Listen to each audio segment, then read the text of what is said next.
Namaste, good morning. Let us begin.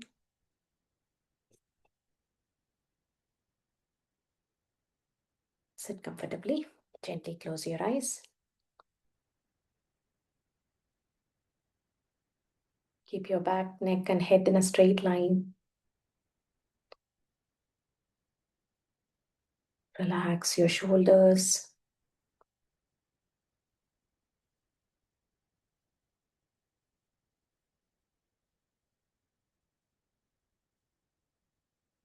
Observe your breathing.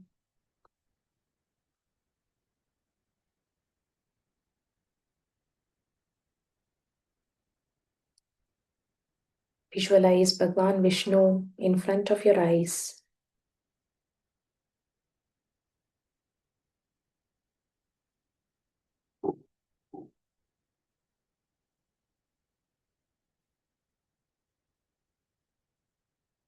Let us begin with the invocation shlokas together. Shuklam Bharadharam Vishnum Shashivarnam Chaturbhujam Prasannavadanam Dhyayet सर्वविघ्नोपशान्तये नारायणं नमस्कृत्य नरं चैव नरोत्तमं देवीं सरस्वतीं व्यासं ततो जयमुदीरयेत् यस्य त्विरदवक्त्राद्याः पारिषद्याः परशतं विघ्नं निघ्नन्ति सततं विश्वक्सेनं तमाश्रये व्यासं वसिष्ठनप्तारं शक्तेः पौत्रमकल्मषं पराशरात्मजं वन्दे शुकतातं तपोनिधिं व्यासाय विष्णुरूपाय व्यासरूपाय विष्णवे नमो वै ब्रह्मनिधये वासिष्ठाय नमो नमः अविकाराय शुद्धाय नित्याय परमात्मने सदैकरूपरूपाय विष्णवे सर्वजिष्णवे यस्य स्मरणमात्रेण जन्मसंसारबन्धनात् विमुच्यते नमस्तस्मै विष्णवे प्रभविष्णवे ॐ नमो विष्णवे प्रभविष्णवे. Let us revise the 3 dhyana shlokas. ध्यानम् क्षीरोधन्वत्प्रदेशे शुचिमणिविलसत्सैकते मौक्तिकानां मालाक्लिप्तासनस्थस्फटिकमणिनिभैर्मौक्तिकैर्मण्डिताङ्गः शुभ्रैरभ्रैरधभ्रैरुपरि विरचितैर्मुक्तपीयूषवर्षैः आनन्दीनः पुनीयादरिनलिनगदा शङ्खपाणिर्मुकुन्दः भूः पादौ यस्य नाभिर्वियदसुरनिलश्चन्द्रसूर्यौ च नेत्रे कर्णावाशाशिरोध्यौर्मुखमपि दहनो यस्य वास्तेयमब्धिः अन्तस्थं यस्य विश्वं सुरनरखगो भोगि गन्धर्वदैत्यैः चित्रं रम्यते तं त्रिभुवनवपुषं विष्णुमीशं नमामि ॐ नमो भगवते वासुदेवाय शान्ताकारं भुजगशयनं पद्मनाभं सुरेशं विश्वाधारं गगनसदृशं मेघवर्णं शुभाङ्गं लक्ष्मीकान्तं कमलनयनं योगिहृद्यानगम्यं वन्दे विष्णुं भवभयहरं सर्वलोकैकनाथम्. Let us move on to the fourth Dhyana Shloka. This is also very similar to the tune of the previous and with simple words. Meghashyamam, Meghashyamam, Gha Mahaprana, and there is a half sh. Meghashyamam, Pita Kausheyavasam, Pita Kausheyavasam, Shrivatsakam, Shrivatsakam, Shri Dirgha, Shrivatsakam, Kaustubho, Bha Mahaprana, Kaustubhot Bhasitangam. There is a half the followed by full bha, Mahaprana bha. Kaustubhot Bhasitangam. Punyopetam, Punyopetam.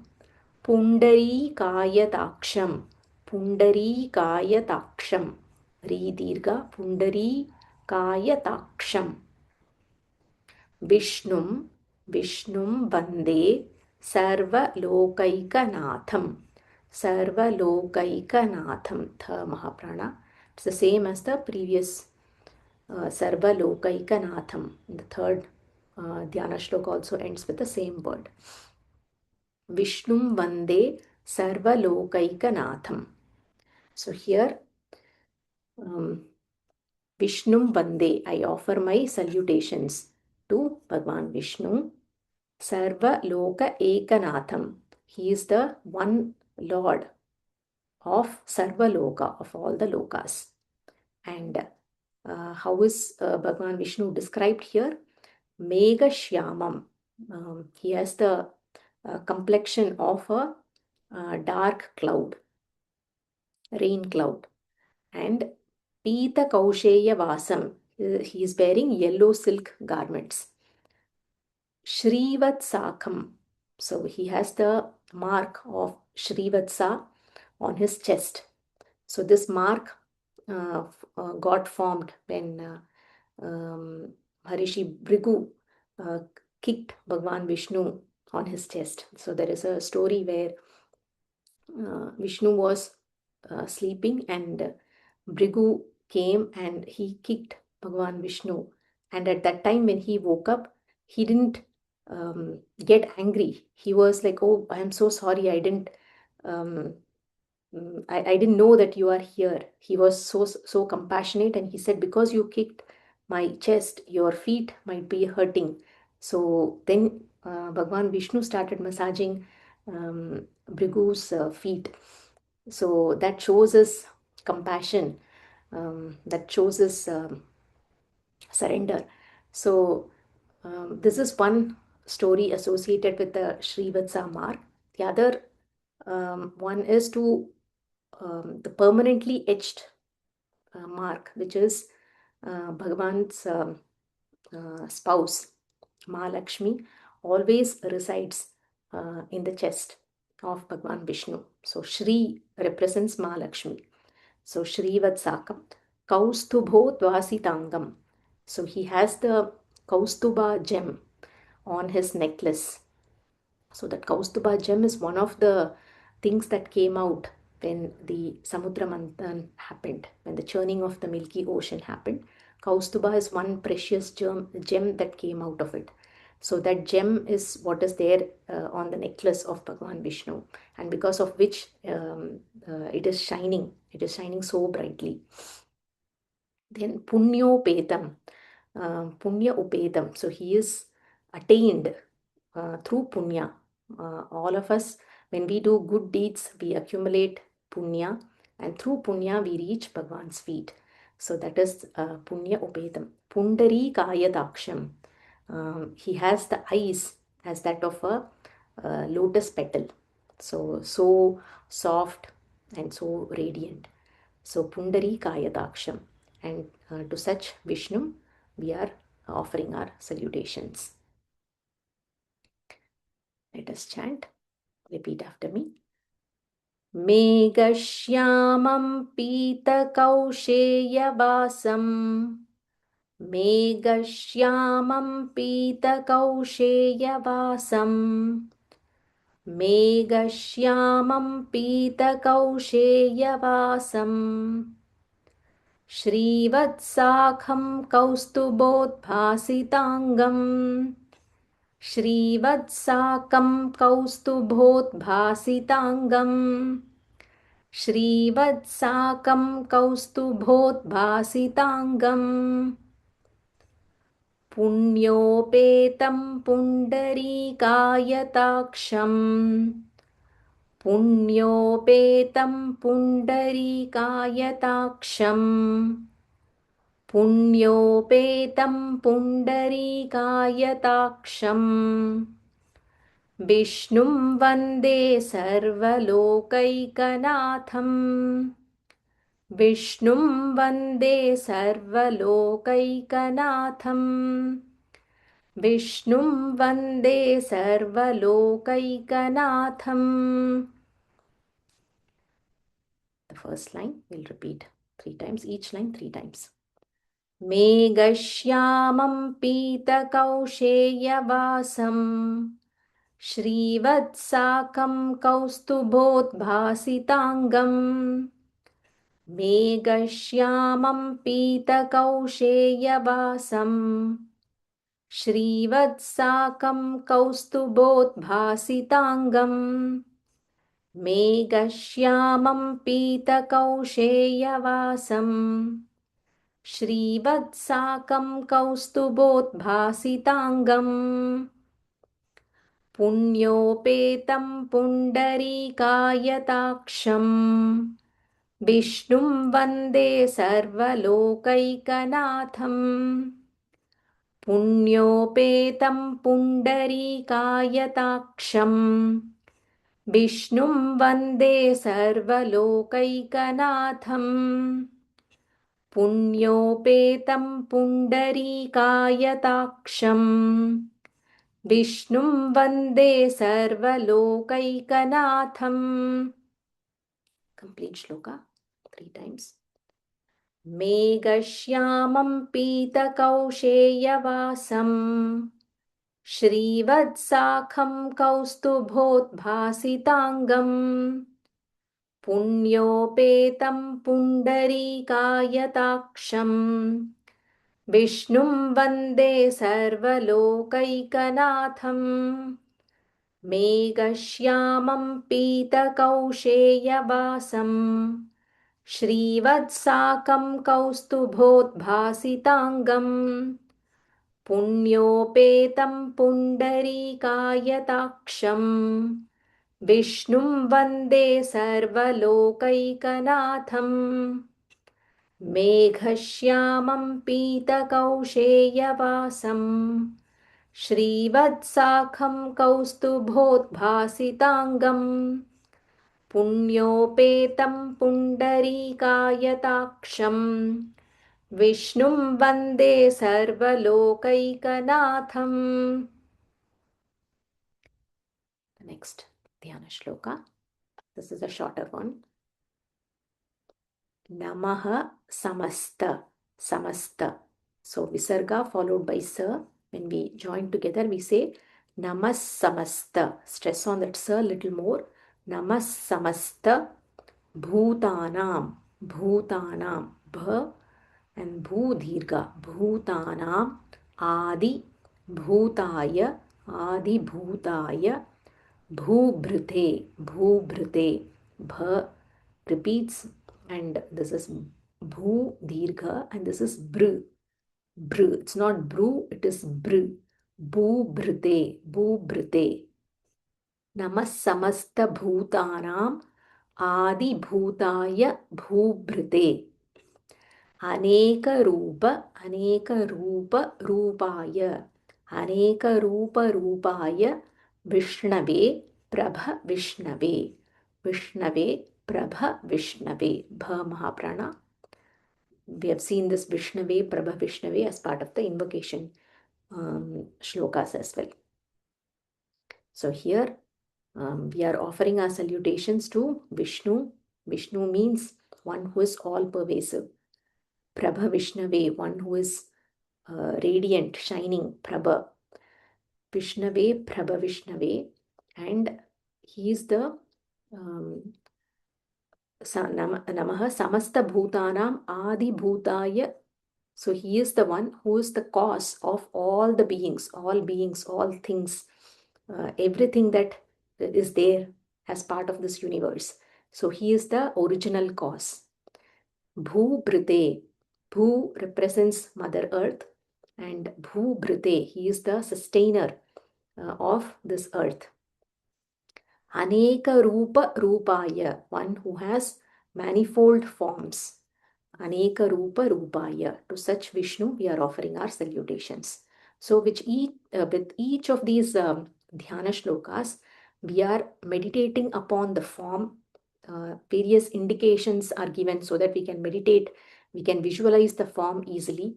Also, the attributes of Bhagwan are also explained in some of the dhyana shlokas. Let us chant.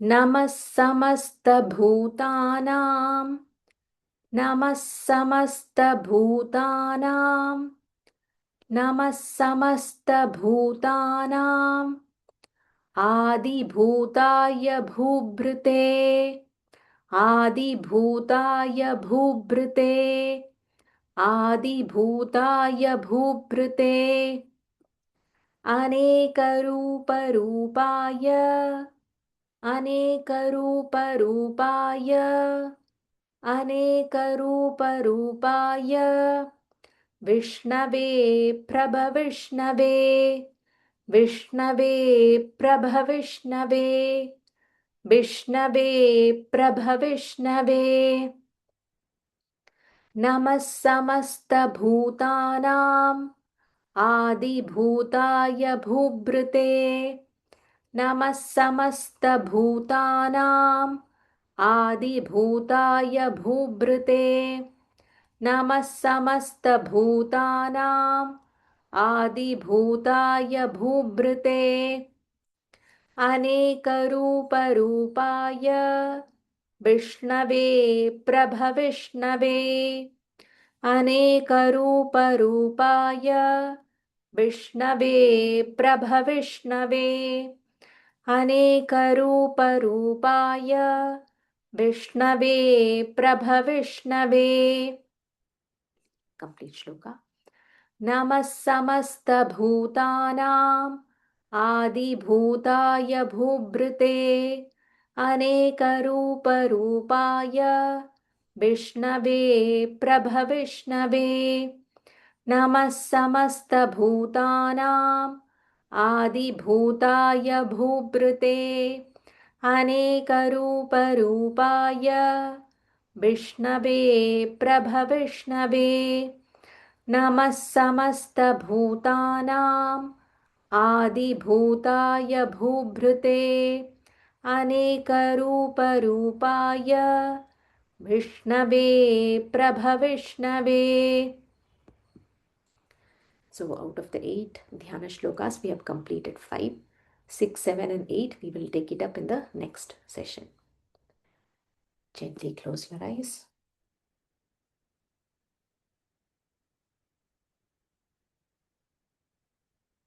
Feel the vibrations of the chanting in your head region.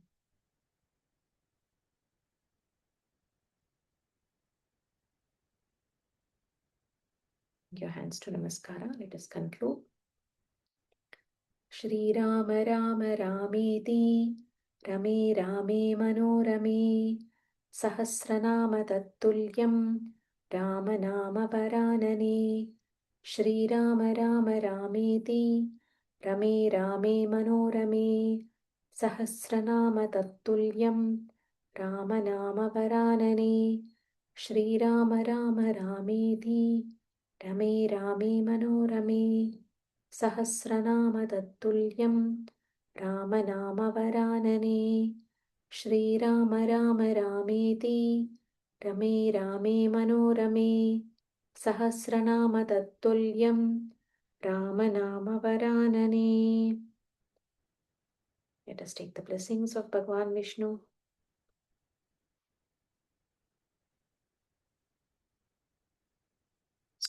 your eyes. Thank you for joining. We'll meet again tomorrow.